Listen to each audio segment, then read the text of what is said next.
Bom dia, boa tarde, boa noite. Cá estamos para mais um podcast Palavreiada, diretamente dos estúdios do Unifia.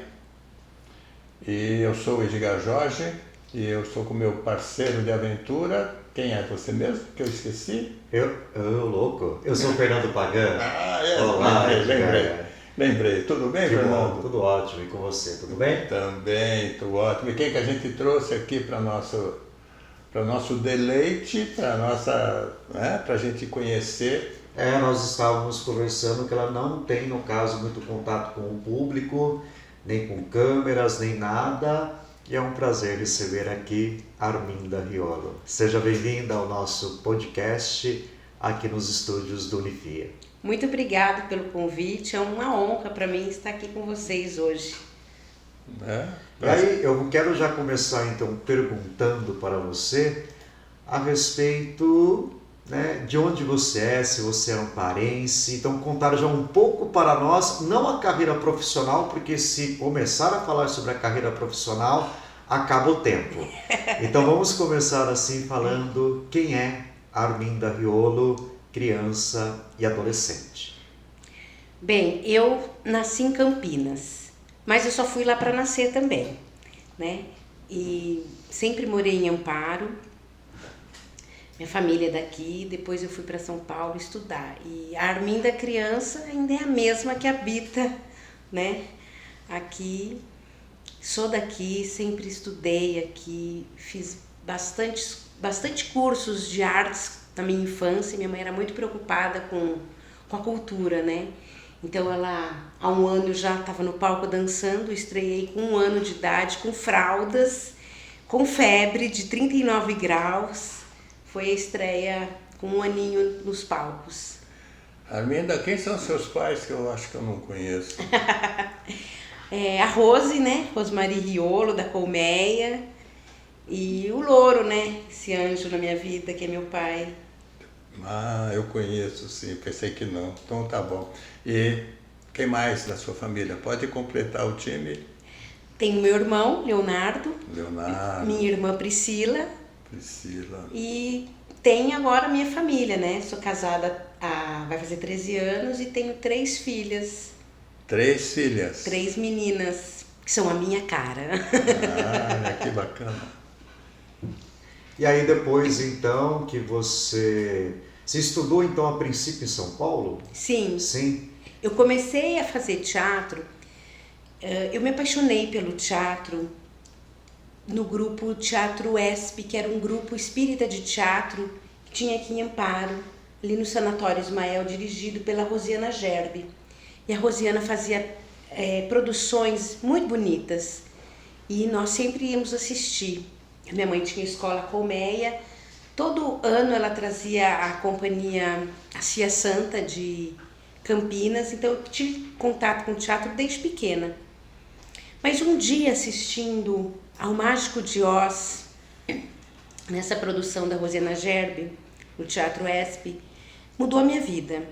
Aquilo abriu assim o meu olhar em relação a tudo que é uma transformação, né? Você está diante ali de um espetáculo e aquilo entrar em você e te transformar.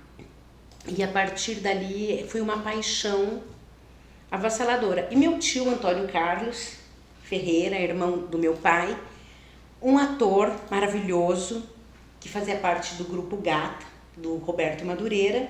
Sim. Que fazia muito teatro de costume aqui em Amparo, e era muito bonito ver porque as pessoas assistiam, as pessoas lotavam, né? Amparo era bem rica nessas produções, sim. Sim, e o Madureira, ele teve a companhia há muitos anos, então eu assistia ao meu tio e uma vez ele convidou o meu irmão para participar de um espetáculo. Meu irmão tinha 11 anos. E eu falei, eu quero ir assistir, não tem papel para mim, eu quero ir assistir. E eu assisti aquele ensaio, assim, hipnotizada. Então, quando eles iam se apresentar, eu ficava na primeira fila, dando texto, porque eu sabia o texto da peça de cor. E aí eu falei, é isso que eu gosto. Mas passaram-se os anos e sempre um professor, né, que que abre também o leque, né, de oportunidades para a gente. Fizemos um espetáculo na escola para receber o escritor do livro. Eu nem me lembro o nome do livro. E no dia de distribuir os papéis eu faltei. Então, na outra semana, sobrou um personagem que era uma pontinha, que era um garoto de rua, que se chamava Naldão. Era o garoto de rua que provocava a menininha, a mocinha da história. Eu falei, bom, meu tio sempre disse que não existe papel pequeno, que existe ator medíocre. Vou fazer. E aí fui pedir ajuda pro meu tio e entrei e fiz pela primeira vez ali uma peça de teatro. Já dançava, mas fiz. E foi sensacional, porque o público ficou alvoroçado e gritavam o meu nome. E eu fiquei me achando, né? Naldão, né? Naldão. Não, daí faziam assim, Arminda! Arminda! E aí ligaram para minha mãe e assisti no dia seguinte. E no ano seguinte contrataram o Roberto Madureira para ser professor de teatro na escola. Então comecei ali com o Madureira a fazer teatro e desde lá nunca mais parei. E em 2018 você fez a peça infantil, O Mágico de Oz? Fiz. E aí você, por exemplo, porque você citou o Mágico de Oz pela importância, né? Sim. E aí, vamos colocar, há pouco tempo você então acabou fazendo essa peça. Sim, numa outra versão, né? Uma outra adaptação também muito interessante, mas foi o Mágico de Oz e eu lembro até hoje da imagem da atriz que era filha da Rosiana, a Thaís, com os sapatinhos e eles fizeram uma cenografia belíssima. Era muito importante também esse grupo do Teatro ESP. Eles fomentavam, né? Então tinha o Teatro ESP e tinha o Gata. Depois surgiu a Companhia Teatrando, onde eu ia escondida, porque também minha mãe não queria muito, né? Então eu falava que ia à casa de uma amiga, passar a tarde e ia para os ensaios. E hoje a sua mãe é a sua maior tiete, né? Ela é. Agora me conta aí como é que foi esse começo. Você falou que ela não gostava, deu trabalho para você conseguir a sua liberdade de decisão? Como é que foi a coisa? Olha, foi difícil sim, Edgar, não foi fácil, porque você fazer teatro, fazer arte enquanto é hobby, tudo bem, para abrir a percepção. Mas hoje eu entendo que a preocupação dela era uma questão muito mais financeira do que a escolha da profissão. Porque tem uma questão para os artistas. Quando o artista dá certo, é quando ele é famoso. Quando o artista não é famoso, ele não deu certo. Ele é o fracassado. São uma realidade. Clichês, né? É um né? clichê que a gente vive e é uma realidade que a gente vive no país, né? O famoso, ele é aceito, o artista... Ele é um pouco marginalizado. Mas eu sempre gostei do marginal. Faz parte. Faz parte da nossa anarquia, né? Uhum. Pra gente poder questionar as coisas. E o teatro, quando fui estudar fora, daí fui pro Macunaíma. Isso. Fui estudar no Macunaíma, então eu fazia o terceiro colegial. Conta o Macunaíma, o que é o Macunaíma, para a turma entender o que é isso. O Teatro Escola Macunaíma. Teatro Escola Macunaíma, fica onde? Em São Paulo, eu estudava ali na rua Adolfo Gordo. Hoje o Teatro Macunaíma existe até em Campinas, ele cresceu. Mas São Paulo na Barra Funda, né? Em São Paulo na Barra Funda, desci ali no metrô Marechal. São como franquias, assim. Abriu, mas na época era uma escola, não tinha muitas escolas de teatro. Existia a USP e a Unicamp, e as escolas Célia Helena, no Rio de Janeiro, mas eu já ficava em casa, quando estava no primeiro colegial, procurando escolas. Eu ficava, e não tinha, a internet ainda não era, a gente não tinha tudo tão pronto e fácil. Então, eu comprava jornal, revistinha, aí comprava jornal para ficar circulando as escolas. E foi quando o teatro, o trabalho do ator também passou a ser visto como um trabalho profissional. Até então, sempre no amadorismo, e acho que a televisão... Aí teve a tal da DRT, né? O DRT, que antigamente era o mesmo registro que as garotas de programa tinham, as atrizes também passavam pelos mesmos exames, pelos mesmos testes, então já não era mais assim, né, quando eu fui. O meu vô ficou enlouquecido. Depois você explica para o público também o que é o DRT, tá? Tá. O meu vô não queria, falava, imagina, achava que eu ia ser uma mulher da vida, porque... Aliás, o seu vô eu conheci, né? Eu desde criança, eu frequentava o restaurante, né? De Monte Alegre. Ainda era aqui na estrada. Na Estância. No Hotel Estância, né? Estância. Depois foram para Monte Alegre, Depois foram para Monte Alegre. Isso, o Carmelo. Carmelo Bravo. Carmelo, eu não me lembro o nome da senhora, sua avó. Arminda. Arminda, é esse mesmo. Viu, a minha avó materna se chamava Arminda. E a minha avó paterna, Terezinha. Então, meu nome é Arminda Terezinha. Tá vendo só? Né? Dizem aí que eu carrego o karma das minhas avós. Que bom! Mas é bacana, bacana.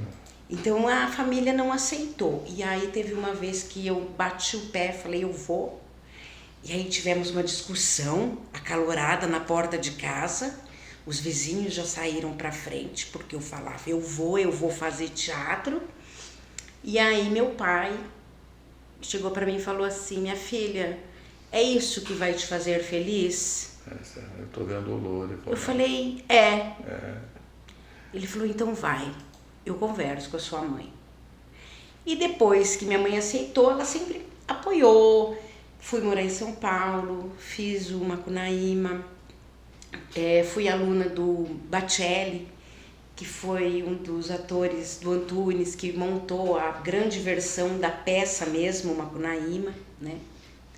Então eu tive grandes mestres, Adriano Cipriano, que é um professor de teatro da USP, foi o primeiro mestre da cadeira de artes cênicas, né, da USP.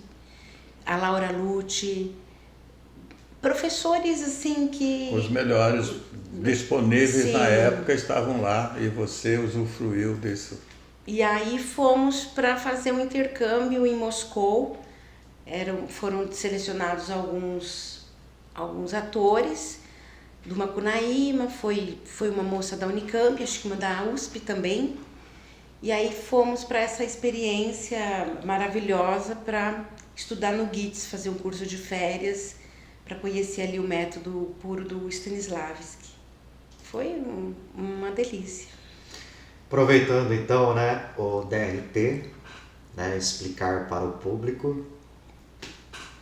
O DRT, ele é um carimbo na sua carteira de trabalho, que antigamente era física, com um número, é como se fosse o seu diploma, o seu certificado que você está apto a trabalhar na área de atuação. E profissionalmente. Profissionalmente, né? Você deixa de ser um É amador. o registro, né? Sim. É um registro. É o registro de artista. É o registro do artista. Então, eu tenho esse registro e tem muitos trabalhos que, se você não tem o DRT, você não faz. Mas não é só pelo DRT, eu acho que é pela técnica, né? Quem quer estudar teatro tem que estudar as técnicas, porque o artista, quando ele fica só na intuição, aquilo não se sustenta depois que você repete 30 vezes o mesmo espetáculo. Porque o teatro, ele é isso, ele é a arte da repetição e ele é a arte da fé. E assim, é interessante, né? Porque esse registro de atuação profissional, o Teatro Macunaíma foi o primeiro a ter. Sim. Né? Que é, no caso, né, o Teatro Macunaíma foi a escola, né? E escola e teatro, porque também eles têm os anfiteatros Sim. para a exibição dos atores, e que foi fundada por ex-alunos da USP, né? Sim. Em 1974.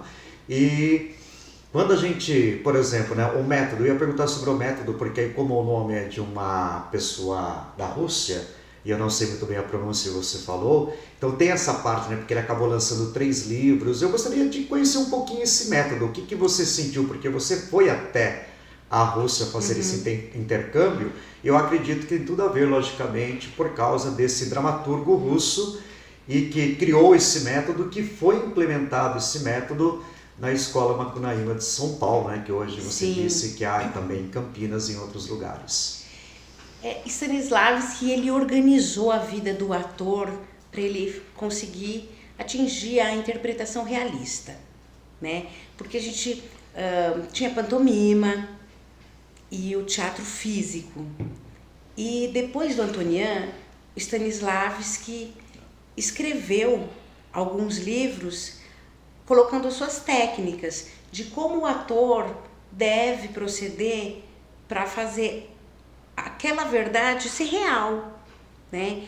Então, ele organizou, ele escreveu essa metodologia e esse método do Stanislavski, ele não é só para o teatro, ele é para a atuação. Independente, cinema, novela, teatro, independente também se você está fazendo uma peça expressionista, onde você vai fisicamente trabalhar uma estética, uma caracterização corporal mais exagerada, mas se você não tiver a verdade dentro de você, a verossimilhança, né? Ele apresenta as coisas básicas do Stanislavski. Quem, quando e onde. Né? Quem são essas pessoas, onde elas estão e quando isso está acontecendo. Situações propostas, o acontecimento inicial de uma obra, o acontecimento, aquilo que muda o trajeto da trama. Acontecimento inicial, acontecimento principal, a verossimilhança Com a vida real. Com a vida real. E, então parece, assim, se você pensar na pintura realista que se fazia antes da fotografia, vamos pintar a beleza, chegar mais próximo da verdade. Para mim, eu associo muito a técnica do Stanislavski com essa pintura realista, de o mais próximo da verdade. Arminda, como é que vocês se viraram com a língua? Como é que foi você emergir na Rússia, que é uma linguagem completamente ininteligível, né? Ela tem outras características de fonética e tudo, sim, né? E como é que vocês se comunicavam? Em inglês, em espanhol, pela mímica, pela pantomima? Por tudo, né? Por todas as formas de expressão. Quando nós fomos, nós tivemos um tradutor, o Gustavo. Então nós tivemos algumas aulas para aprender coisas básicas. Bom dia, dobre din, dobre noite, dobre utra, spasiba, pajausta, iti. Então a gente aprendeu assim a pedir, dá licença, por favor, se comunicar. E o inglês, eu fui de 1998 para 1999, eu passei o Réveillon lá. E o inglês ainda era incipiente. Principalmente para gerações mais velhas. As gerações mais novas, elas sabiam falar mais inglês. Lá na Rússia. Então, assim, também se você quisesse falar em inglês, o meu inglês também não é muito bom, mas dá pra gente se virar, pegar um táxi, alguma coisa. Mas o pessoal dos 40 anos para cima, a Moscou, eles tinham acabado de sair do capitalismo, né? E ali eu vi que, tipo, o pior capitalista era o ex-comunista, porque eles estavam numa situação difícil financeiramente. Naquela transição também, né? Que foi culminar aí depois com o final da República Socialista Soviética, sim, né? Que já havia essa... Então a gente tinha, durante as aulas, o tradutor ficava com a gente o tempo inteiro, o professor falava, ele traduzia, porque o GITS, que é a escola de Stanislavski, ela é um curso completo para o ator. Era considerada uma das melhores escolas do mundo, né? Porque 5 anos de faculdade, aula, período integral. O ator que entra ali para estudar, o aluno que entra ali para estudar, ele aprende a cantar ópera, a tocar pelo menos 2 instrumentos, a dançar balé clássico, a dançar balé russo, a fazer esgrima, luta cênica. É o Bolshoi do teatro. Sim. E não eram só os russos que estudavam ali, tinham atores da Europa toda. E no alojamento a gente conheceu, tinha o pessoal da Alemanha, tinha o pessoal da Inglaterra, então assim, e uma escola altamente rica, culturalmente, professores preparados. A gente tinha um professor de 2,15 metros, era o professor de luta cênica, né? Aquele soco que você dá, mas não machuca. Então foi maravilhoso, foi uma experiência. Quanto e nós tempo? ficamos em choque, nós ficamos 1 mês e pouco. Nós fizemos o curso de férias. É imersão. Foi uma imersão, então nós tínhamos aula o dia todo e como era inverno, amanhecia, o sol nascia às 9 horas, a gente já estava na escola, o sol se punha às 4 horas, a gente ainda estava saindo. Então foi um choque cultural para todos nós e também foi um choque o nosso entendimento do método aqui, porque a gente se deparou lá. Tem uma coisa que a gente fala que é a pausa dramática. E a gente sempre em cima da pausa, achando que a pausa era uma coisa... a pausa nada mais é do que o seu pensamento, né? Quando você não precisa... Chama para si. Chama para si, mas é intrínseco, é algo que vem, é menor.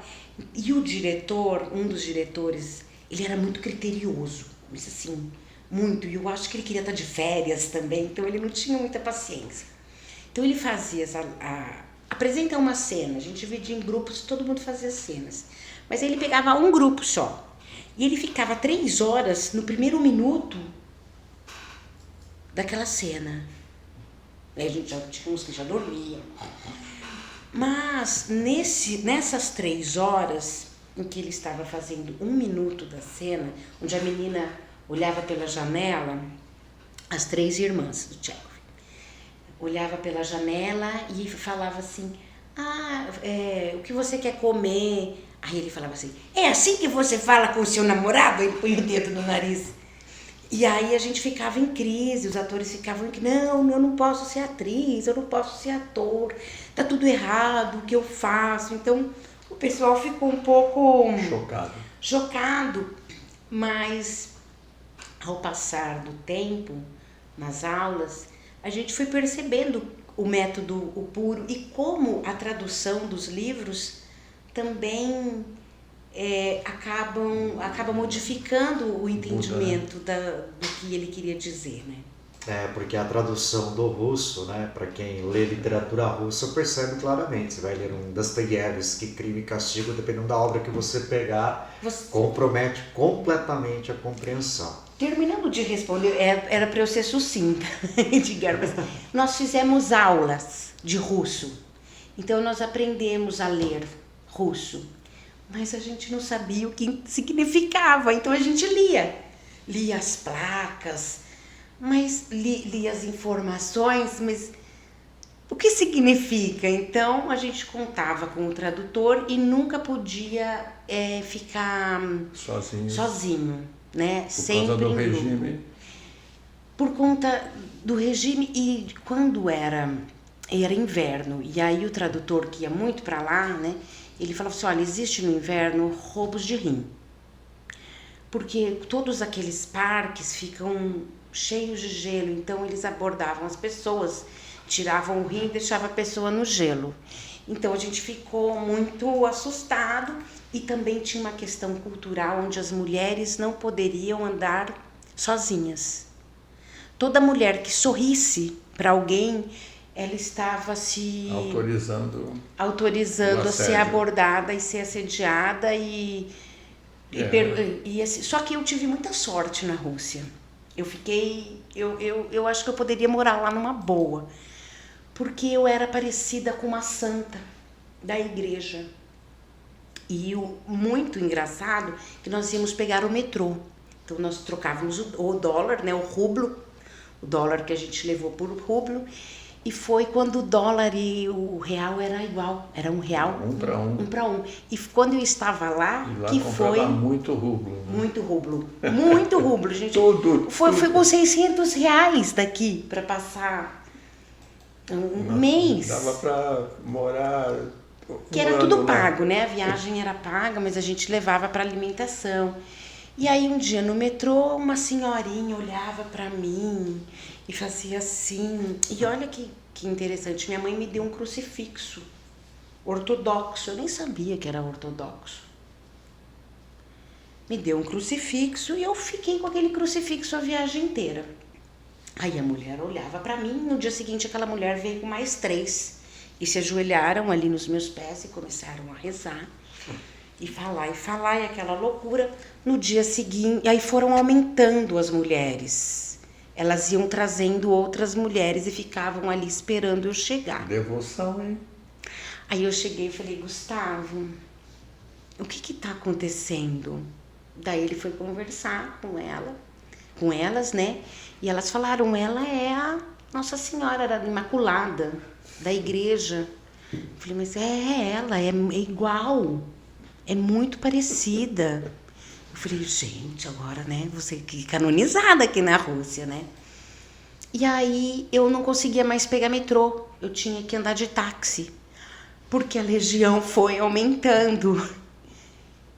E aí eu pegava o táxi, qualquer carro, o Uber que nós temos há alguns anos aqui já existia lá em 1999, 98.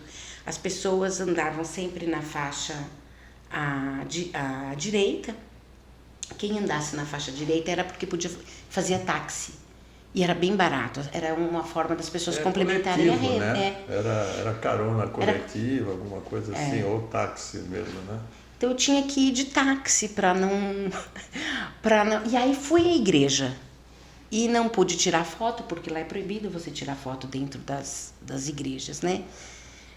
E aí quando eu deparei com a imagem da santa, minha pressão caiu, eu me surpreendi, estava tendo uma apresentação de cantos gregorianos, porque lá tem muito a igreja, e uma arte, lindo. Nós tivemos a oportunidade de ir para Mosteiro, São Petersburgo, e quando eu vi, realmente parecia comigo, era uma sósia. Então falei, bom, pode ser que eu tenha sido, né, Estava justificada a devoção. A devoção. Foi maravilhoso. Conheci a casa de Meyerhold. Meyerhold também um gênio que reinventou, né, o corpo, né, a questão corporal para a cena. Então, a Rússia, ela é cheia de gênios, né, da música, da literatura, e assistimos muitas peças de teatro. E a gente levava, às vezes, o texto para acompanhar a tradução, né? E você assistia as peças, Tchekhov puro, e os teatros sempre lotados. De segunda a segunda, a efervescência cultural. E aí falavam assim, se você vê alguma pessoa mal vestida na rua, é brasileiro. Sempre a gente ouvia isso, porque o brasileiro, aí vai fazer frio, pegamos até 22 abaixo. Você leva tudo que você tem em casa, então de repente você tá com uma luva de uma cor, um negócio de outro, um negócio de outro. Aí falava, os mendigos se vestem melhores que os brasileiros.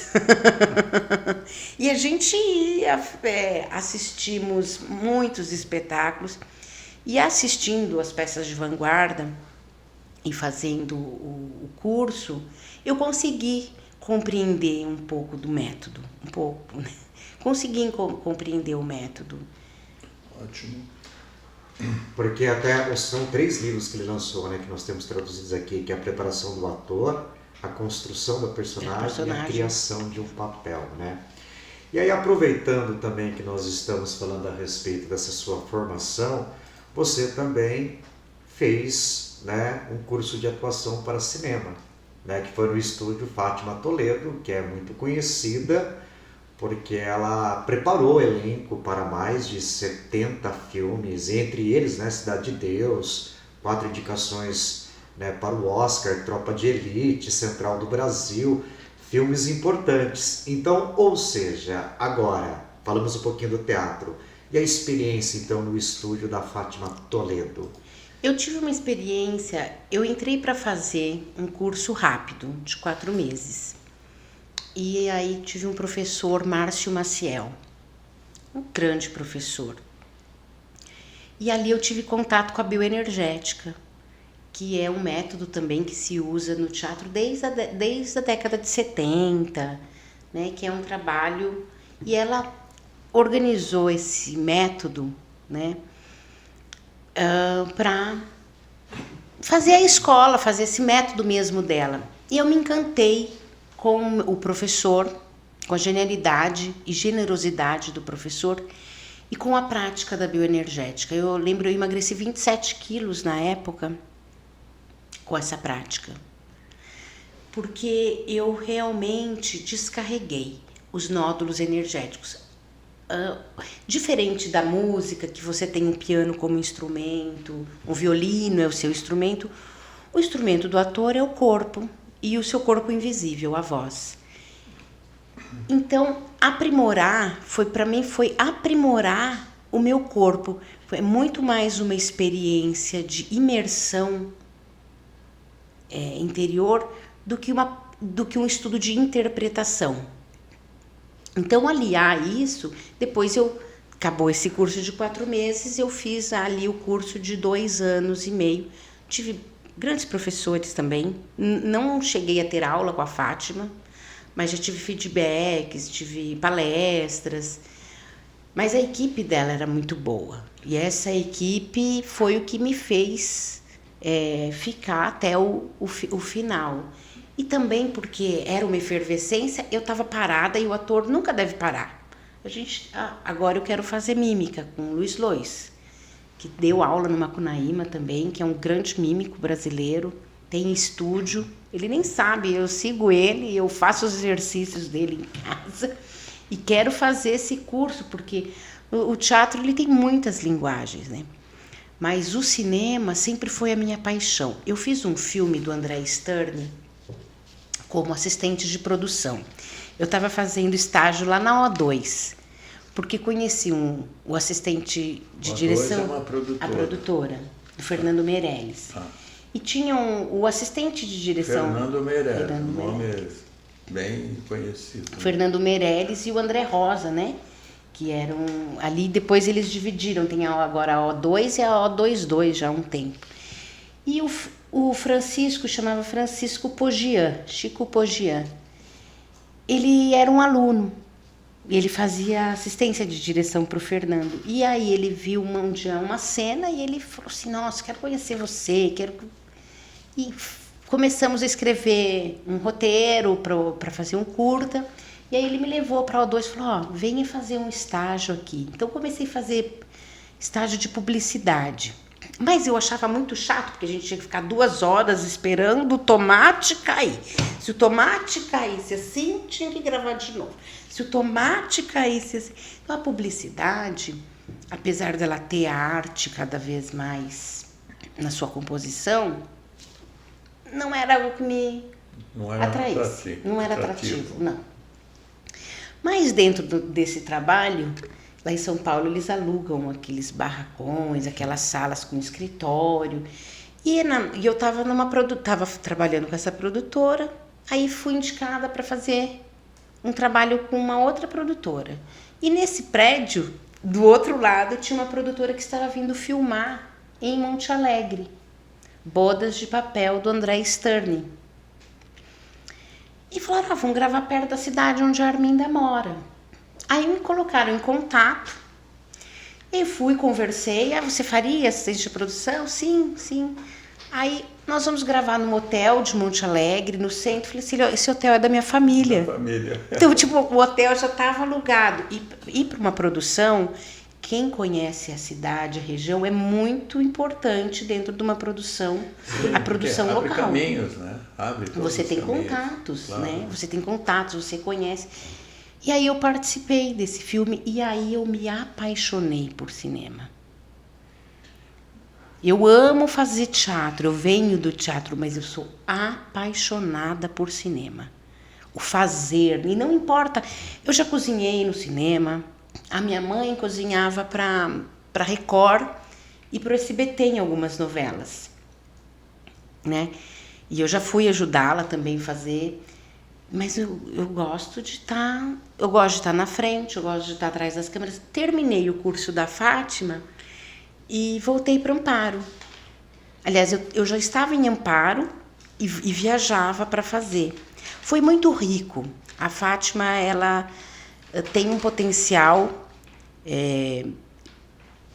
de casting, de discernir as personalidades. E uma vez eu fiz uma cena e ela falou para mim assim: você tem uma coisa que falta nos atores.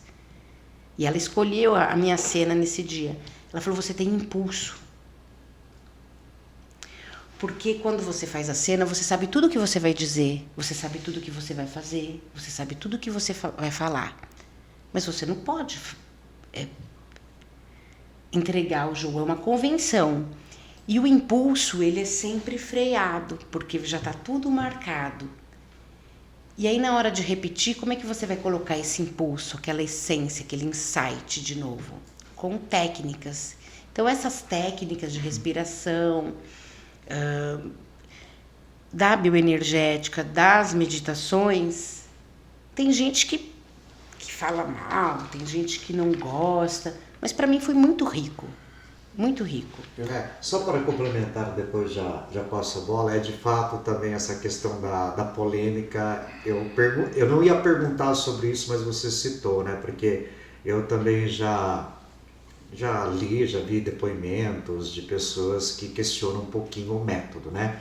Mas enfim, nós não vamos entrar. Eu pelo menos eu não vou entrar nisso, mas só para...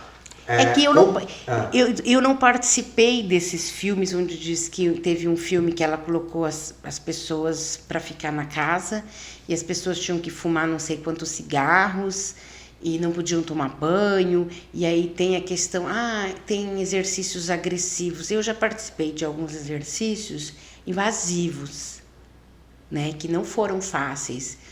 Mas isso também tem uma questão, assim, não é justificando e nem defendendo, mas nós, atores, nós sabemos que o nosso corpo é um instrumento. A partir do momento que você está entregue ao outro, você sabe que o outro, você vai fazer uma cena que o seu corpo vai ser tocado, que o seu corpo vai ser invadido. Você tem que separar as coisas e deixar fluir, porque você, afinal de contas, já recebeu o texto, você sabe o que você vai fazer. Se você fala assim, olha, isso aqui eu não faço, então você não pega esse trabalho para fazer. Eu não tenho problema com isso de, nossa, porque na hora que fala corta, né? É uma convenção, é um faz de conta, você vai apanhar, você vai ser violentado, mas é marcado, é uma cena. Eu fiz uma oficina de atuação há pouco tempo atrás e falei que tinha feito aulas no estúdio da Fátima. E aí o comportamento da professora mudou comigo e falou da ética, falou tudo o que ela achava. Eu nem sabia, porque eu sou uma pessoa que eu não fico atrás do que os outros pensam a respeito. Por exemplo, você vai fazer uma cena, olha tal cena, se inspira. Eu posso me inspirar, mas eu não vou replicar. A verdade dessa pessoa é dela, a minha verdade é minha. Viu? E aí, só para complementar ali, que aí eu vou passar a bola para o Edgar, né? Bom, Fernando Meirelles é o diretor de Cidade de Deus, Dois Papas e um filme que eu gosto muito, porque é a adaptação do livro do José, do Saramago, né? Do ensaio sobre a cegueira. Tá bom? Então, só para complementar, porque se alguém não localizou aí o Meirelles... eu não cheguei a conhecer, mas assim, eu... fiquei muito amiga do assistente, então ele também me dava peças ingressos para assistir do Gerald Thomas, quando eu fui assistir um circo de rins e fígados do Nanini, né? Então eu tinha esses privilégios. As minhas questões são bem mais terrenas, né? Eu queria saber o seguinte, eu, por exemplo, tenho muita dificuldade de gravar coisas, né? De decorar, de ter na ponta da língua. E a atividade do ator é fundamental que você tenha uma memória bem treinada para isso e tal. Mas você já se viu em brancos, assim, no meio de uma cena, e você conseguiu improvisar? É permitido improvisar ou não é? Porque a gente também conhece daqueles atores que são conhecidos pelos cacos, né? Que são as improvisações propositais, né? A maioria das vezes eles se julgam no direito de botar ali os caquinhos de falas ou de gestos ou do que quer que seja. Como é que você lida com essas questões assim no dia a dia, ou no teatro ou no cinema? Como é que isso? Porque você tem sempre o texto, né? Deixa eu procurar eu aqui.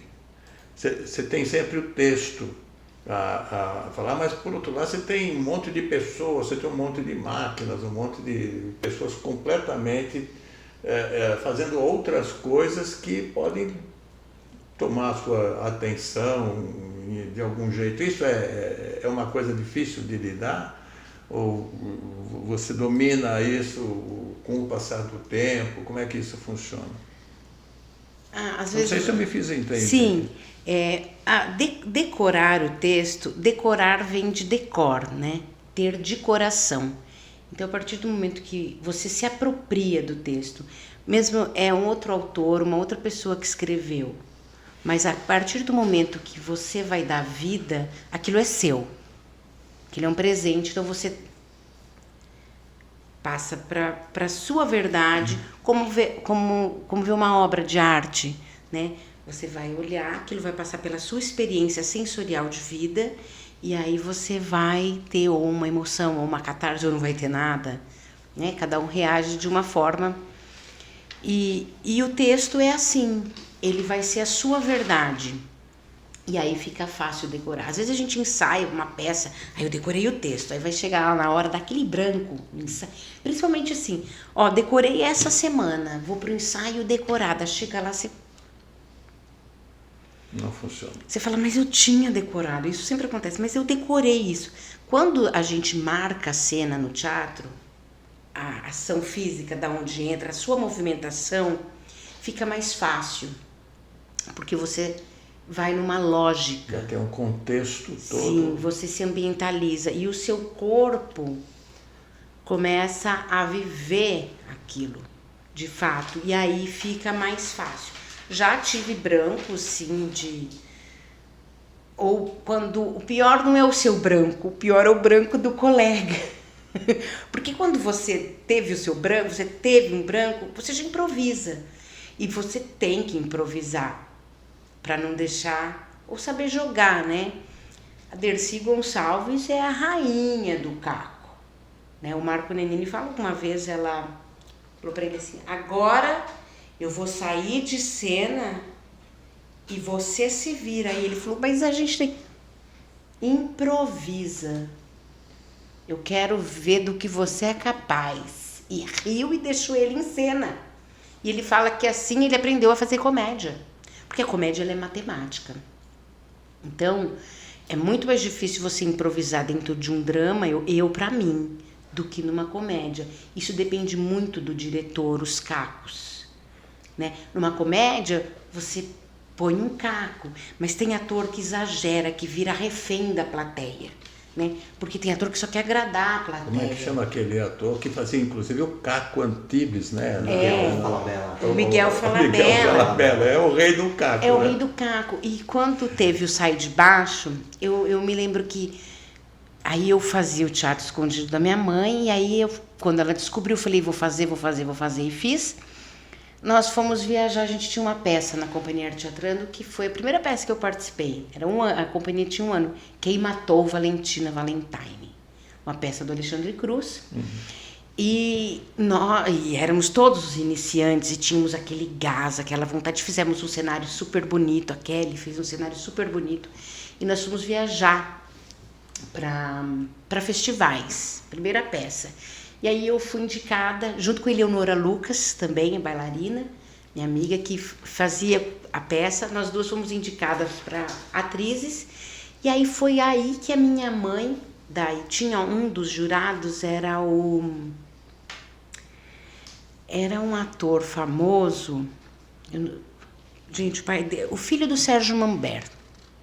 Não, acho que era, não era, o Sérgio Mambert não tem filho. Mambert. Era um ator e aí ele falou, você devia fazer Molière. Eu estava começando a saber quem eram as pessoas. E aí ele conversou com a minha mãe. Ele falou, eu falei, essa é minha mãe. E aí ele me convidou para ir para São Paulo, para ir conhecer o grupo. Minha mãe não deixou. Era muito nova, ela já achou que ele tinha outras intenções e não.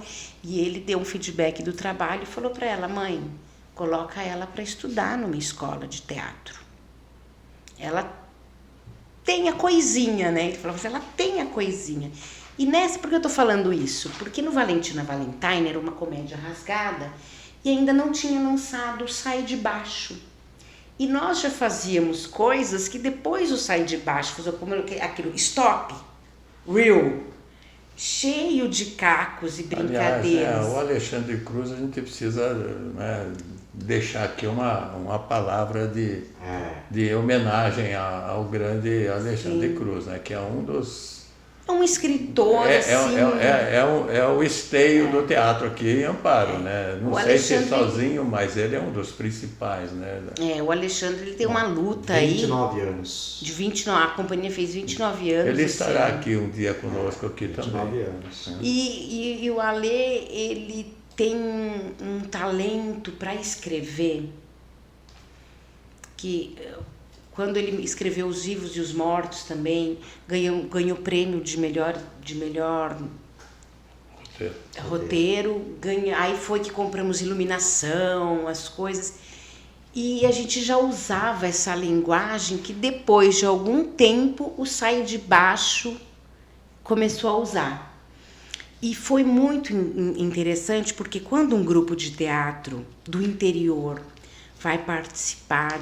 ia participar de festivais, hoje nós não temos mais essa visão.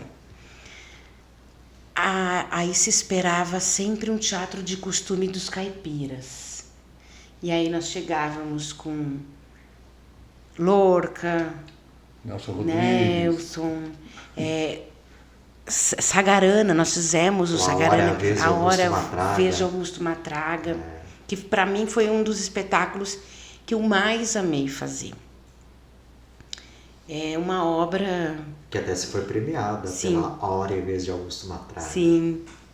Também Bernarda Alba também foi premiada. A companhia tem muitos prêmios, né? Do Federico Lorca também você foi. Sim. Né?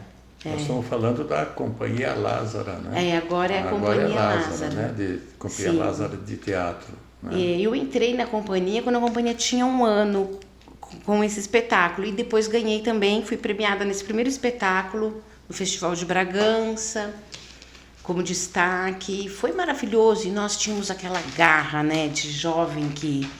E depois a gente vai cansando, né? Mas o amor não deixa o sonho morrer.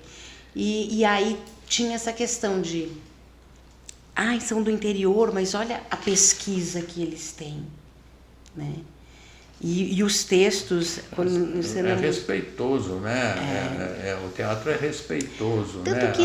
A todas as características dele, né? Os exageros, o drama, o humor. E né? o teatro, ele é um ritual, né? As pessoas falam muito de religião. O que mais me liga de Deus, da minha essência, é o teatro.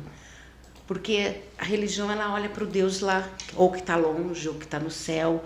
E o teatro faz com que você se religue com a sua essência. A sua própria essência. E com a sua essência. As pessoas acham que tem, né, o glamour. Mas eu gosto muito do Artaud. E eu falo que eu sou uma atriz que vai por esse lado, né, do ator místico, do ator santo, que a gente busca... A verdade, né? O Artaud, ele trabalha a verdade, o ator, né? O caminho do ator. Porque uma pessoa que mente na vida, como é que ela vai saber falar a verdade no palco? Porque no palco você não pode mentir.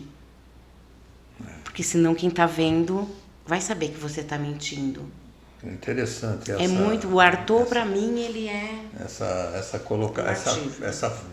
Eu vou chamar de, bota 20 aspas aí, uma filosofia, né? É quase um statement, né? É algo que o ator tem que observar, né? Ou você é verdadeiro ou você não é, né?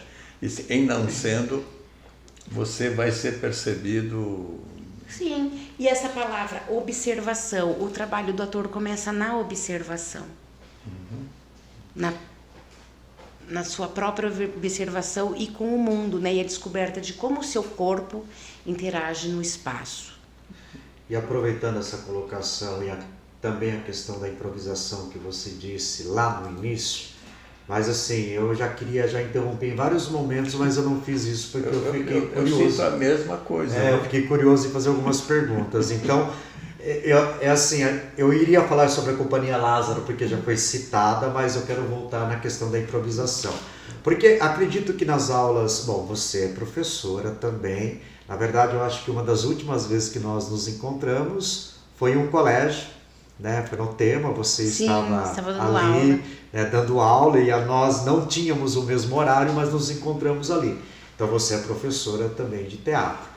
E quando se fala a respeito de teatro, até o Edgar falou às vezes da dificuldade, né? Por exemplo, eu não gosto nem de ficar olhando muito para a câmera porque não é comigo. Mas o teatro não é somente para atuar, para ser ator, para ser atriz. E você como professora, você sabe, questão de falar em público, questão da timidez, a comunicação não verbal, que é a comunicação gestual, corporal que você citou, o desenvolvimento pessoal, a autoconfiança, a coragem, e eu acho que também não pode deixar de fora o entretenimento, a diversão. Sim. Então eu gostaria que você explicasse a importância do teatro na formação humana. Olha, aí você foi no cerne da questão, porque o teatro ele é para afinar o instrumento, né? Tem aquela música que diz: viver é uma questão de manter a mente quieta, a espinha ereta e o coração tranquilo. E nessa música tem uma parte que fala muito sobre... Perdi o fio da meada, a palavra que eu ia falar quando comecei a cantar. Mas é para você... Pode improvisar. Vamos improvisar. É o exercício da fé, como eu já falei, né? Tudo isso, a autoconfiança, a coragem, o perder o medo de ser quem você é, porque a insegurança, ela causa esse...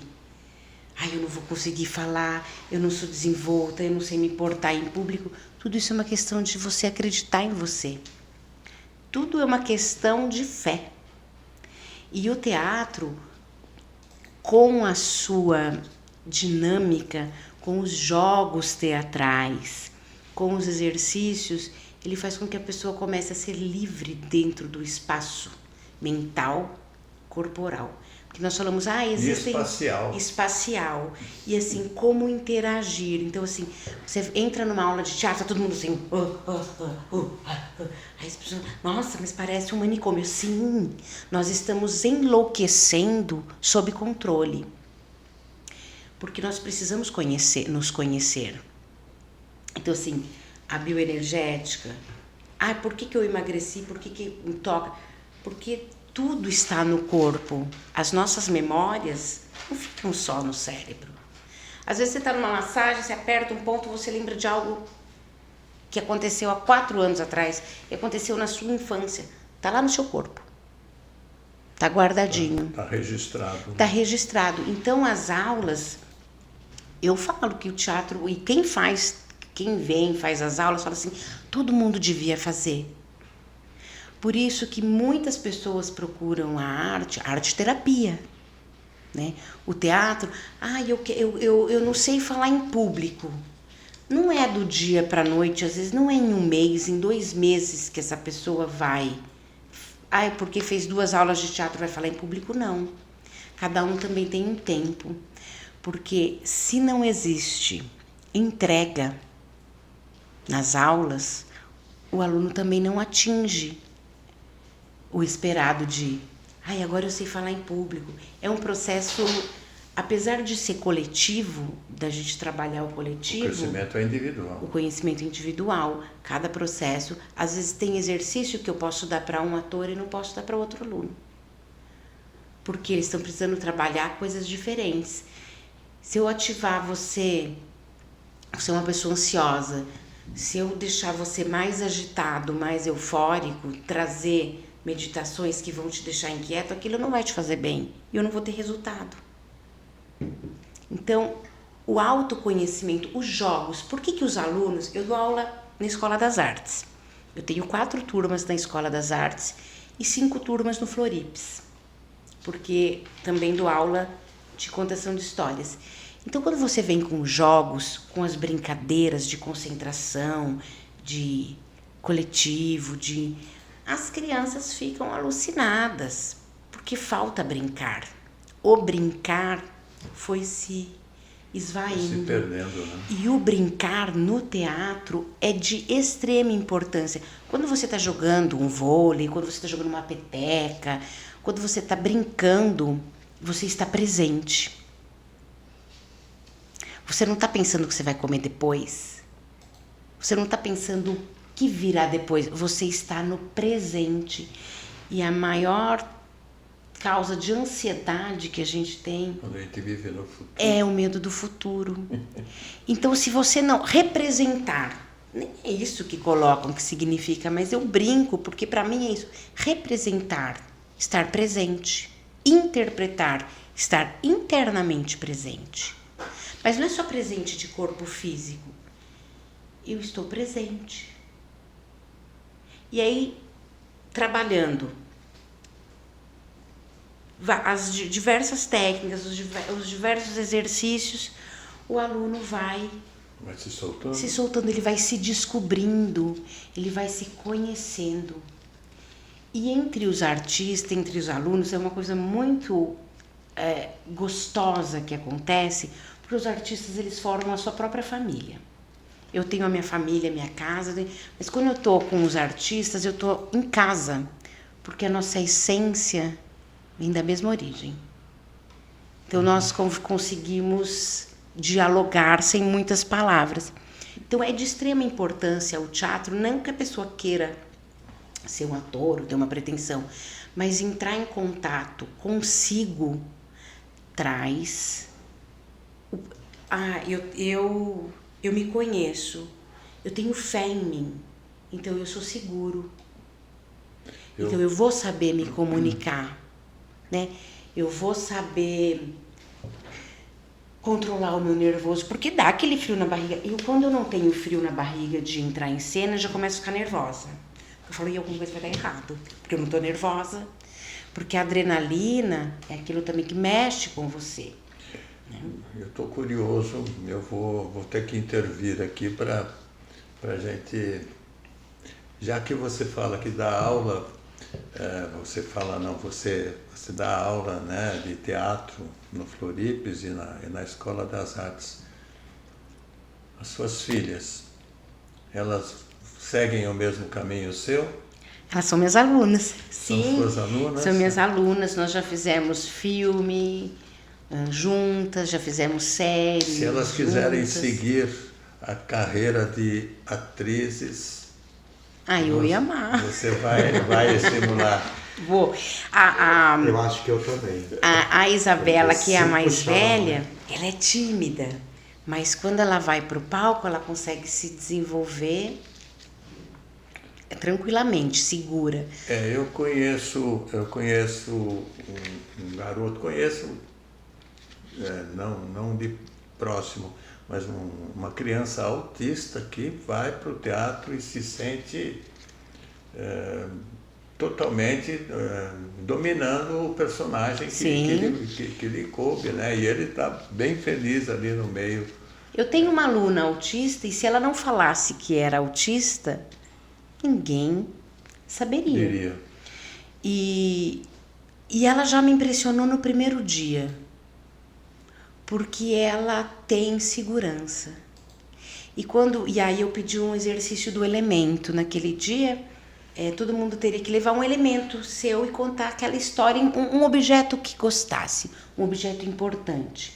Porque a gente trabalha isso do objeto, né? O elo de um objeto em cena. Mas eram as primeiras aulas para conhecer. E ela E ela levou vai falar de uma coisa E ela próxima. levou um bichinho e ela falou, ele tá sempre comigo. E quando eu tenho crise, e aí ela falou, né? E aí todo mundo falou assim, nossa.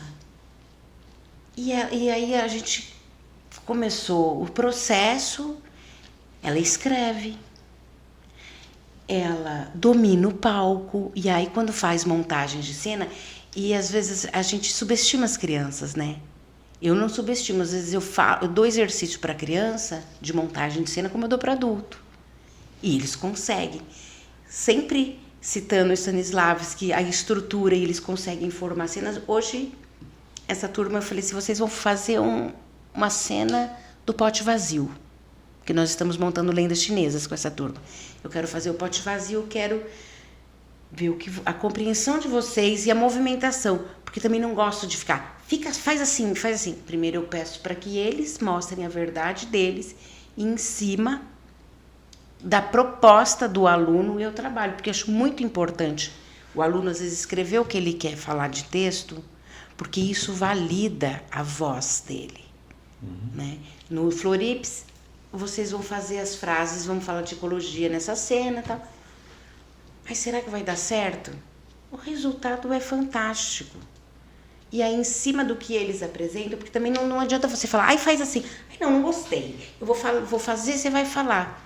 Como que a pessoa vai acreditar no que ela está fazendo, se nem o professor está validando aquilo? Claro. E dando essa liberdade, né? O teatro, ele tem liberdade de expressão. Então, nesse sentido, do que toca o instrumento humano, o teatro tem as ferramentas. Então, resumindo, suas filhas provavelmente Olha, seguirão alguma delas. A do meio fala que quer ser cirurgiã. Ela fala, eu quero ser cirurgiã e quero ser bailarina e cantora e atriz. E astronauta também. E astronauta. Agora, a pequenininha fala que quer ser... Agora, a pequenininha sou eu, né? A pequenininha é uma réplica, é quase então um clone. Então você vai passar um cortado com Viu? ela. Mas o meu marido que falava assim, olha, não leve muito pro teatro, não. Porque ele tem ciúmes do teatro. E aí eu falei, não tem como, a laranja não vai cair longe do pé. Mas elas são livres, mas eu ia adorar ter uma companhia. As duas mais velhas fizeram uma participação na série do Lona, que foi gravada aqui em Amparo. E que também mostra um potencial artístico dos amparenses, né? O pessoal que fez figuração, o pessoal que participou de cenas, a qualidade é de dar orgulho. Só para situar, então, é Lona Preta, foi gravado em 2023 e foi liberado. É uma série, né? Ele estreou na 49ª Mostra de Cinema Internacional. Eu fui no primeiro dia, no segundo dia não fui porque faço uma faculdade de artes visuais e tinha a prova do ENAD. Você está cursando, então? Estou cursando artes visuais. E aí o pessoal fui assistir e ficamos muito felizes de ver. O resultado é bom. O resultado e os amparenses brilhando nas telas. Lona Preta, do Francisco Garcia. É uma série que vai ser... vai começar a circular na Netflix? Eu não sei, porque eles estavam procurando um canal que trouxesse mais de streaming, mas eu acho que está fechado já, mas ainda não temos nenhuma notícia. E você tem um papel nessa série. E vários amparenses que foram coadjuvantes aí em cenas aqui. Sim, é isso? E arrasamos. Arrasamos, Foi muito bonito o trabalho, né, que fizeram, e não só como figurantes, teve o pessoal aqui que trabalhou na produção, no figurino, na produção de arte, né? Amparo é um celeiro de artistas. O Pagã, a gente já estamos falando de outro filme aqui de Amparo, né? Exato. Já teve aquele que a gente, na entrevista do Carlinhos. Exato. Né? Como é que era o nome? Rapaz, é dos caras lá que correm de carro. Mas não a sei Corrida em Busca do Amor. Isso, eu ia falar alguma coisa de Corrida amor. em Busca do Amor, que foi também amor. dos anos 70. né? E tem cenas de boates aqui de Amparo que eu frequentava quando jovem, o Recanto Amigo, que era do Quitinho, no prédio lá da rádio, né? Naquele prédio.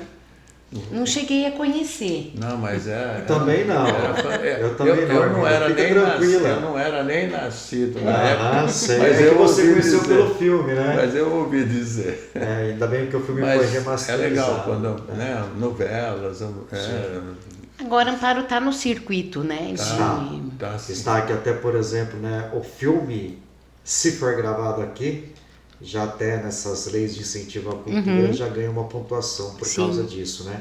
Eu vou aproveitar, então Luna Preta 2023, assim, então que nós tivermos, né, um streaming que com certeza a gente compartilha lá também para fazer aí a propaganda. Mas eu quero nós vamos aproveitar... passar a gente está acertando de trazer para Amparo para que o pessoal possa assistir assim.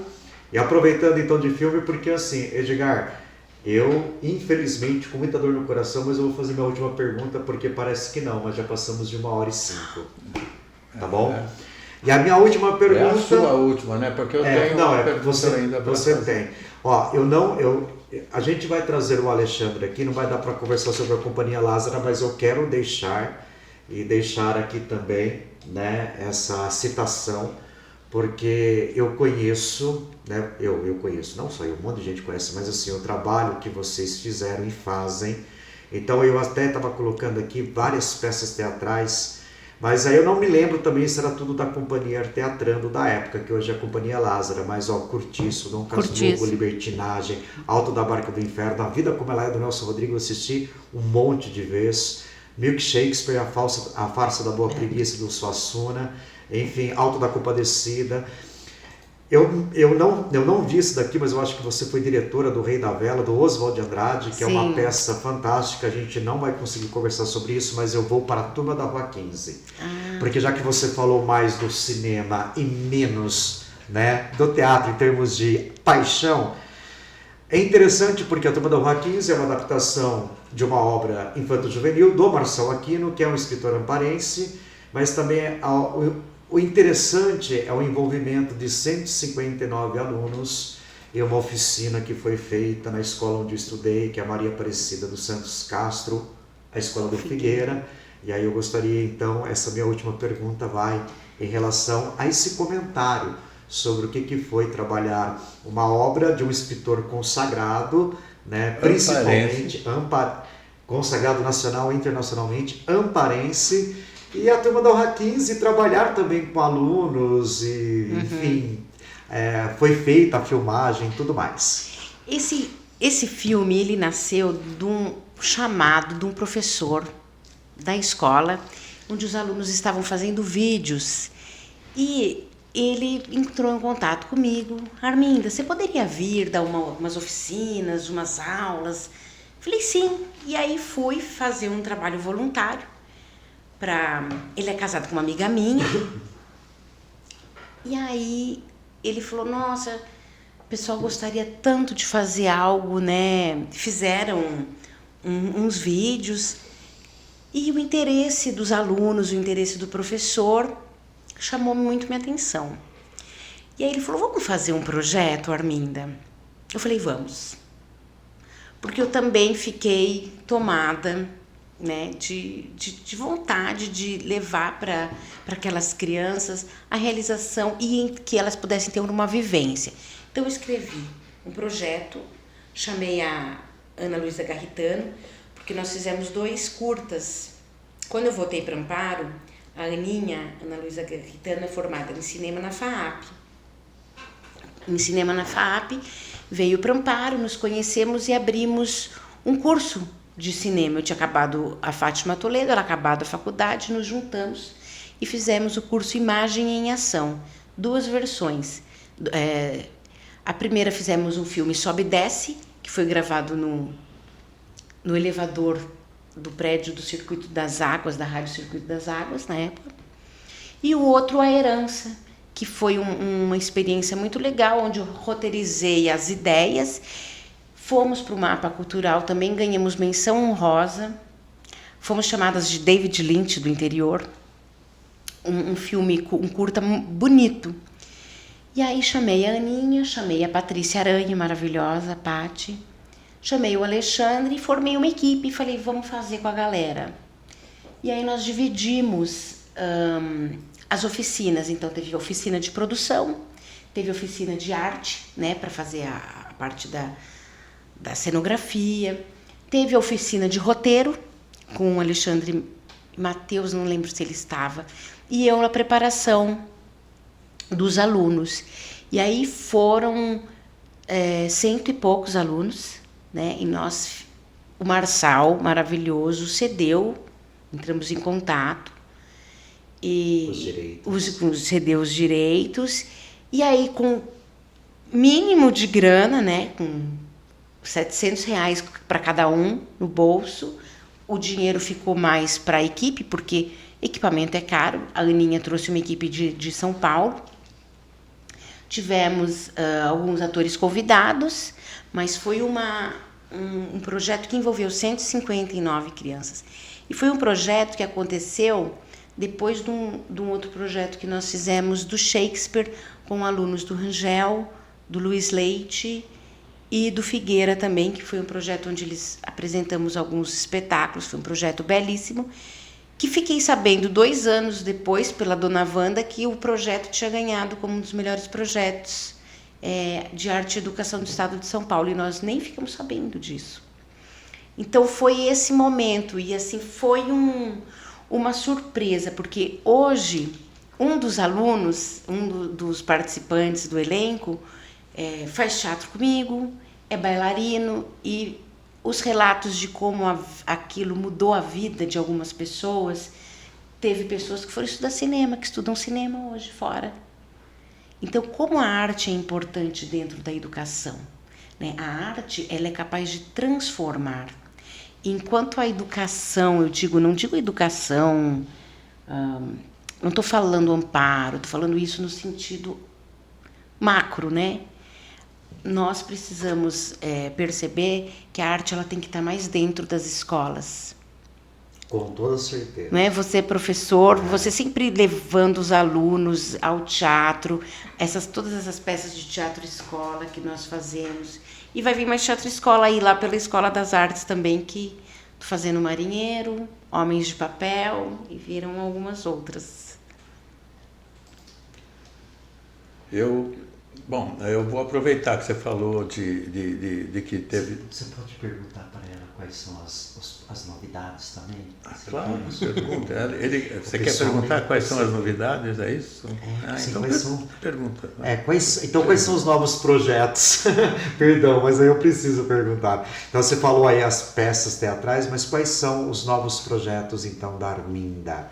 Porque isso nos interessa, tá? Eu agora estou terminando uma PENAB, né, que é a contação de histórias, que eu gosto muito de fazer contação de histórias. Eu estou dando aula na Escola das Artes e agora tem 4 turmas, 2 infantis, uma adolescente e um adulto. Então, com as crianças, estou fazendo folclore brasileiro, um espetáculo de folclore, parlendas, cantigas, brincadeiras. Um outro espetáculo de lendas chinesas, porque as lendas chinesas ela tem sempre um fundo espiritual, tem sempre uma moralidade que, ao mesmo tempo que é uma crítica humana, vem com muita leveza, porque eu acredito que mesmo a arte sendo política, chocando e sacoalhando, né, as estruturas, ela também precisa trabalhar o afeto, né? A gente aqui em Amparo, a gente tem que trazer o pessoal no teatro pelo afeto, para depois ir pela crítica, né? Então, tem o Marinheiro, do Fernando Pessoa, que eu estou montando com as meninas, uma turma também que eu tenho muito carinho. É um drama estático, mas ele não é tão estático assim no espetáculo. Então, espetáculo. Um processo muito bonito, muito existencial, com meninas de 12 a 16 anos que todo sábado à tarde, da 1h30 às 5 horas, estão lá no ensaio, lendo um texto dificílimo, questionando a existência. Por que esse texto? Porque eu quero falar sobre o suicídio em Amparo. Tem o projeto, uma trupe que eu comecei, que é os Espalhafatosos, que são os palhaços, para a gente tocar nessa ferida amparense, né? O Vale dos Suicidas. Porque tanta gente se mata aqui em Amparo. Que acolhimento, porque tem muito julgamento, mas não tem acolhimento. Então, não quero trazer uma solução, mas quero, com esses trabalhos que eu estou fazendo agora, tocar, para que a gente possa olhar tanto para a nossa história tão mal contada, e para que a gente possa tentar mudar a forma com que a frequência, né? São muitos suicídios jovens, que oportunidades que essas pessoas precisam, que acolhimento à sociedade, né? Qual é o olhar, né? O olhar para com o outro. Então, as minhas novidades, assim, elas estão para Amparo nessa questão. Quero fazer uma peça que baseada nos coveiros de Shakespeare, é um projeto que eu quero enviar agora. Ser ou Não Ser é o nome do espetáculo, onde a gente vai falar sobre o suicídio de uma forma clownesca, leve, porque é na risada que a gente, né, é na comédia que o público se espelha, né? Se eu vier com drama, não vai ter tanto questionamento, não vai ter trazer tanta consciência como na comédia. Mas não é uma comédia onde também as pessoas vão rir de engraçado, às vezes também vão rir de desespero. Mas não é para provocar, não é para pinicar. É para que a gente olhe, de fato, para essa questão, porque Amparo está entre o ranking de umas primeiras cidades. Desde 2008, foi terrível. É grande essa Então, estatística. A gente tem comentado em alguns fóruns de política sobre a falta de uma percepção um pouco mais pública, né, de um tratamento. Porque se fala, depois tem a semana, ou tem o mês azul, vermelho, cor-de-rosa e não sei o quê, mas não há uma política pública que abranja, que sinalize, que seja uma sinalização de uma provável solução, ou uma abordagem que seja, né? Porque pelo menos uma abordagem para se buscar uma solução. Né? Eu pensei muito sobre isso porque minha irmã perdeu uma amiga querida para o suicídio. E aí os grupos, tanto de WhatsApp como as pessoas na rua, eu ouvi coisas assim, vai direto para o inferno. E alguns, é droga, tava jogando, ninguém sabe, é só julgamento. E o que essa pessoa passou, porque todas as políticas, elas também massificam, né, o indivíduo. Então, assim, a minha ideia é trabalhar projetos aqui em Amparo, que a gente olhe para isso. No Festival de Inverno, eu já comecei a fazer esse trabalho com os palhaços, né? Os palhaços animados, mas falando poemas, fazendo performance, e montar um espetáculo onde a gente fale do ser ou não ser, né? Porque tem a cena da Ofélia. Morreu como cristã, pode ser enterrada como cristã. Então a gente vai trazer essa temática aí para os palcos nesse 2026, para que, como você disse, Edgar, a gente tenha uma nova percepção, um novo olhar. E Homens de Papel, também uma peça do Plínio Marcos, o Teatro Marginal. Também estou montando com os adultos na Escola das Artes, para a gente também falar um pouco sobre os excluídos, né? Os marginalizados. Olhar também para tudo que a gente põe à margem, um dia vai cair na nossa cabeça, né? Como cai. Bom, agora, deixa eu puxar aqui para mim. Bom, eu não vou poder me estender, e as minhas perguntas são mais ao resto do chão, né? Não são tão profundas.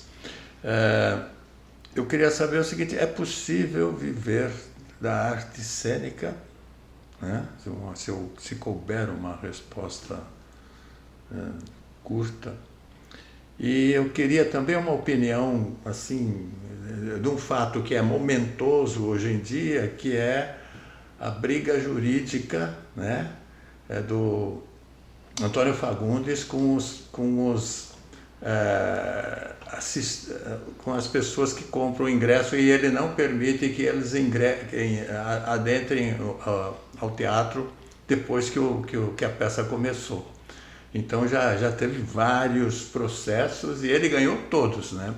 Eu queria só passar isso para aliviar um pouquinho até o tema que a gente comentou agora há pouco, para a gente encerrar com a sua opinião aí sobre... Bem... São dois fatos bem banais, assim.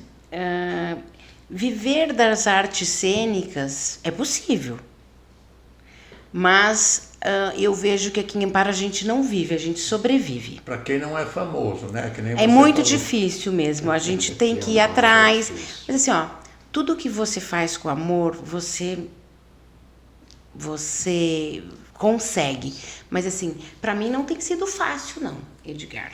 Imagino. Ano passado eu fui trabalhar em supermercado, porque não estava dando aula, estava fazendo outra faculdade. Viver de teatro aqui em Amparo é quase impossível. Se você não tem as leis, porque hoje para você montar um espetáculo, produzir, a gente recorre às leis. Você vai montar na raça, como é que você vai montar na raça se seus boletos vencem em 30 dias? Eu mesmo tenho 3 crianças, eu sempre falo, gente, as crianças abrem a geladeira o dia inteiro. Quando eu era sozinha, um pão com manteiga e um tronco de árvore eu dormia, né? Então, assim, o teatro vem do mambembe, vem do cigano, né? Do desapego. Mas você tem que batalhar muito e encontrar. Eu sobrevivo, eu dou aula, faço meus projetos, às vezes por lei, vendo contação de histórias. Agora tem a livraria Maria e Francisco, né? Está sendo inaugurada. Dia 28. Dia 29, 29. Né? Vou participar da inauguração com poemas no sarau. E é com a Sabrina, né? Sabrina. E a Sabrina estava no final do Prêmio Jabuti na categoria Sim. Infantil, né? E a gente sobrevive assim, vende... Já fiz muito palhacinho em festa, até um dia quase perdi uma orelha, de tanto que eu apanhei de Teletubbies, das crianças. Então, assim, você vive fazendo, como se diz, os biscates. Eu trabalho com paciente simulado em Jaguariúna, mas o que é difícil é o interior. Não é só no interior, é em São Paulo. Porém, São Paulo, as Campinas, tem uma efervescência cultural. É muito triste Amparo não ter um SESC, isso eu gostaria de falar aqui. Nós precisamos de um SESC, né? Porque cidade que tem SESC tem vida. A gente tem um intercâmbio cultural muito grande, porque uma política pública, ela precisa trabalhar a formação. Nós, na Casa do Teatro, sempre trabalhamos formação de público. O público amparense não tem costume de assistir arte. E aí, culmina no Fagundes. Pois é. Porque quando você... Tem 3 sinais que dão no teatro, antes do teatro começar. O espetáculo vai começar daqui a 10 minutos. Aí passa um tempinho. Segundo sinal. Olha, o espetáculo já vai começar. Então entra, senta. Porque quando o ator entrar, ele vai entregar tudo. Ele não vai entregar o resto para você. Ele vai entregar a alma dele. A verdade dele. E aí você tá lá, concentrado, fazendo essa cena. De repente entra um. Aí vem com a luzinha do celular para enxergar o espaço.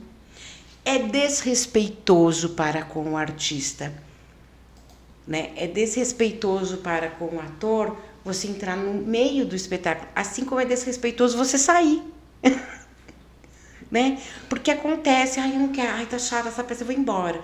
Aí o ator tá lá, aí sai, daí, nossa, eu não me guio mais muito pelo comportamento da plateia, porque trabalho com criança, e criança ela se manifesta a qualquer momento. Mas eu não acho que o Fagundes está errado. Eu acho que isso é uma questão de educação, de cultura.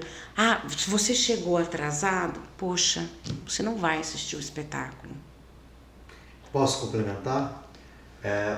Eu já fui assistir a uma peça do Fagundes e eles mandam um e-mail, pelo menos eu recebi, e eles descrevem tudo isso para chegar com antecedência, e estava escrito no e-mail, eu lembro muito bem, que se chegar depois do horário, não entra. Então eles avisam até com antecedência. Olha que maravilha, eles educam o público. Porque, um assim, trabalho por que nem exemplo, precisaria, né? Fui agora recentemente aí no Reinaldo tal, por exemplo, não mandaram esse aviso, mas o Antônio Fagundes, era ele com o filho dele em cena, Sim, né? Foi proposital eu colocar isso, porque eu também acho que é uma questão de respeito ao trabalho, né?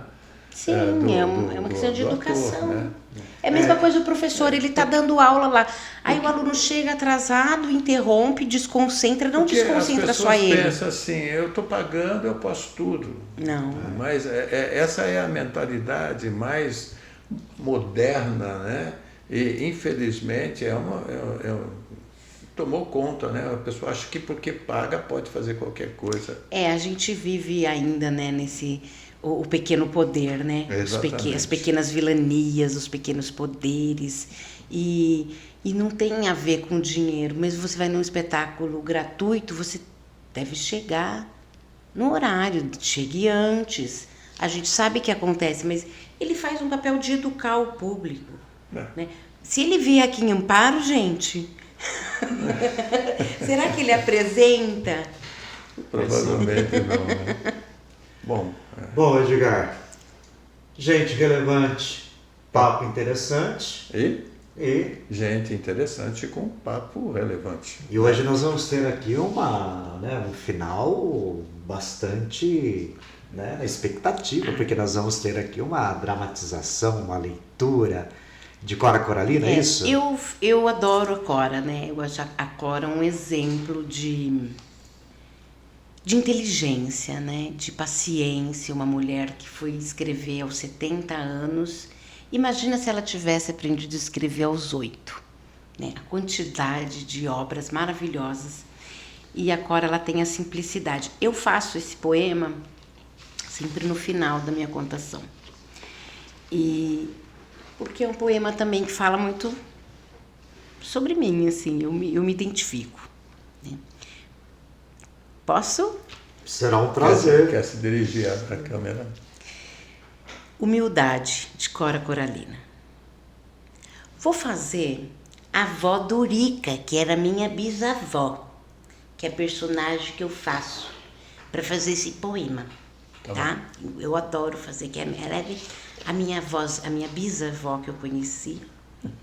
E eu faço o espetáculo da contação de histórias, eu faço essa bisa. Ela é a Maria das Dores, então eu faço a avó Dorica, que é uma homenagem para a avó. Humildade. Senhor, fazei com que eu aceite minha pobreza, tal como sempre foi. Que não sinto o que não tenho, não lamente o que podia ter e se perdeu por caminhos errados e nunca mais voltou.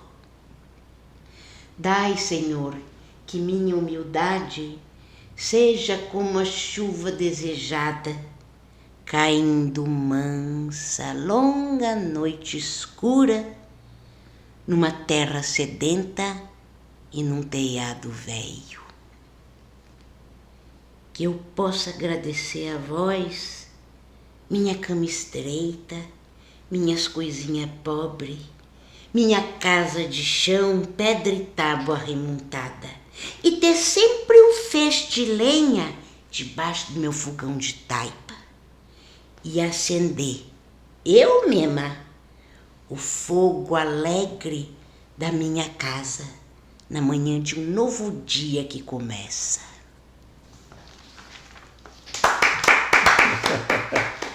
Perfeito, Lindo, né? Maravilhoso. Muito, né? Muito obrigado por ter, né, feito essa leitura aí, né? Realizado essa leitura. Perfeito. Né, para nós. Podemos encerrar? Podemos, acho que nós vamos bater nosso recorde. Vai bater o recorde. Vai. Né? Então, tá bom. Então você quer dizer algumas palavras? Umas Como é que palavras você finais. se sentiu? Como é que... Eu também ficaria aqui com vocês mais umas 2 horas falando, conversando, esse papo delicioso. Eu quero agradecer a oportunidade. Peraí, só que eu tenho uma máscara. Olha aqui, ó. Viu? Não, Eu quero agradecer a oportunidade de vir aqui e poder colocar também a minha verdade e dizer para os amparenses que nos chamam os artistas para trabalhar e falam, venha mostrar o seu trabalho, uma oportunidade para você mostrar o seu trabalho. E aí eu queria dizer que para o artista, vocês sabem, que para o artista a oportunidade é dinheiro no bolso, gente. Então, quando a produção do Lona Preta veio para Amparo, eles pagaram todo mundo. Que as leis continuem sendo feitas, as leis de políticas públicas, né? Eu acompanho o Concult da cidade, a luta dos artistas, né? E tudo que está sendo construído. E dizer que Amparo é um celeiro de gente boa, né? E que é muito importante que Amparo esteja nessa rota de cinema, porque isso é trabalho para os artistas também, não só para os artistas, para os produtores, para os cozinheiros, para os motoristas, porque a gente não faz teatro nem cinema sozinho, né? É arte do coletivo. E isso é maravilhoso. Então valorizem, né? Valorizem a arte, porque é o que nos toca, né? A arte é o que nos faz ser melhor. Né? Perfeito. Muito obrigada, adorei. E estava nervosa. Deu frisinho na barriga, então está bom. Então é isso, gente. Depois dessa conversa tão agradável com a nossa querida Arminda Riolo, artista de cinema, de teatro, quiçá de televisão. Né? Quem sabe. Né? Eu nunca fui fazer teste, mas eu estou quase indo, viu, Edgar? Né? A gente encerra então mais esse Palavraiada e muito obrigado pela audiência de vocês. A gente volta na próxima semana, tá bom? Tchau para vocês, até mais.